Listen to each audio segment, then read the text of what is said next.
আসসালামু আলাইকুম। আশা করি অনেক ভালো আছেন আর সবাই ভালো থাকবেন। এই যে দেখতেই পাচ্ছেন আজকে আমি রান্না করছি গরুর গোশ। বিয়েবাড়ির স্বাদের গরুর গোশ রান্না করেছি।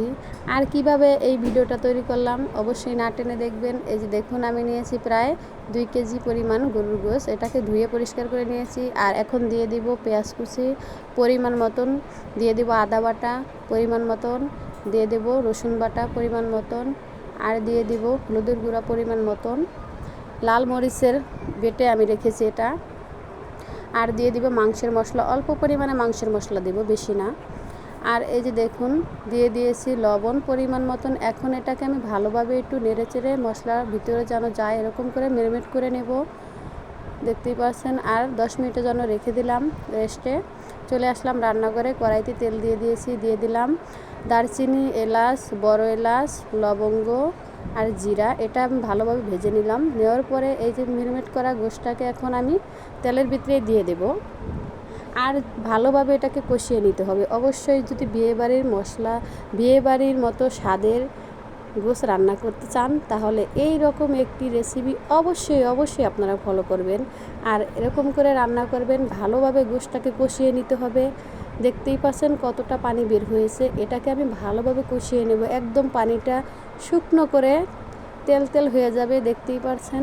আর গোশের ফ্লেভারটা একদম বিয়েবাড়ির মতো হবে, আর খেলে মনে হবে যে না, একটি রান্না গরুর গোশ খেলে মুখে লেগেই থাকবে, এরকম স্বাদ হবে। আর দেখতেই পাচ্ছেন ভালোভাবে কষিয়ে নিয়েছি। আর পেঁপে আলু দিয়েছি আমি, আপনারা না চাইলে না দিতে পারেন। আমার কাছে ভালো লাগে আলু আর পেঁপে দিয়ে গরুর গোশ, তার জন্য আমি দিয়ে দিলাম। আর এরকম করে ভালোভাবে একটু কষিয়ে নিতে হবে।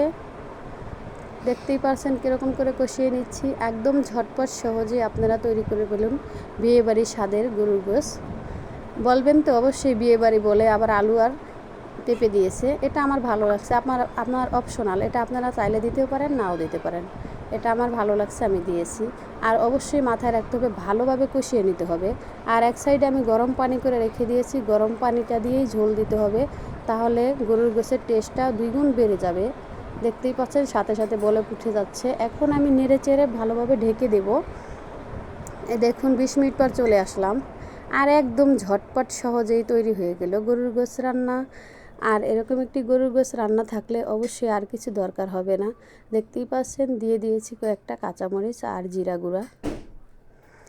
এখন একটু ভালোভাবে নেড়ে চেড়ে নেব।